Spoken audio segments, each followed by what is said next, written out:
মই ৰৈ আছো তোমালৈ। বিশেষ দিনৰ প্ৰয়োজন নাই, তুমি যেতিয়া আহিবা। মই জানো সেই দিনটো নিজেই বিশেষ হৈ পৰিব। ৰৈ আছো তোমালৈ, নহয় বিশেষ দিনলৈ, নহয় কোনো প্ৰতিশ্ৰুতিৰ বাবে, নহয় ফুলৰ সৈতে সাজি থোৱা সন্ধিয়ালৈ, নহয় প্ৰেম দিৱস, নহয় জন্মদিন, নহয় চকুত চকু পৰাৰ প্ৰথম প্ৰহৰ।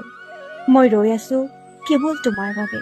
কেতিয়াবা মই ভাবো, হেজাৰ কবিতা লিখিলো তোমাৰ নামত, এবাৰ তোমাৰ কলমে মোৰ বাবে পাতিব নেকি এটা ছন্দ। শব্দ নোহোৱা এক অনুভৱৰ দৰে, বুকুৰ গভীৰতালৈ নামি যোৱা এটি স্পৰ্শৰ দৰে, এনেকুৱা কিবা লিখা য'ত মই নাথাকিলেও তুমি অনুভৱ কৰিবা মোৰ উশাহ। তোমাৰ শব্দৰ মাজত বাজি থাকিব মোৰ মৌনতা।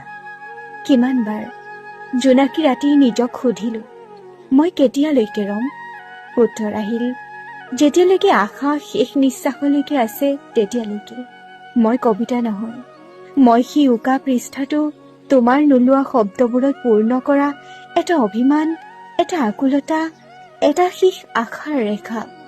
এবাৰ, কেৱল এবাৰ তোমাৰ জীৱনৰ কোনো এটা কবিতা মোৰ হৈ থাকক, সেয়ে ৰৈ আছো আজিও তুমি আহিবা বুলি।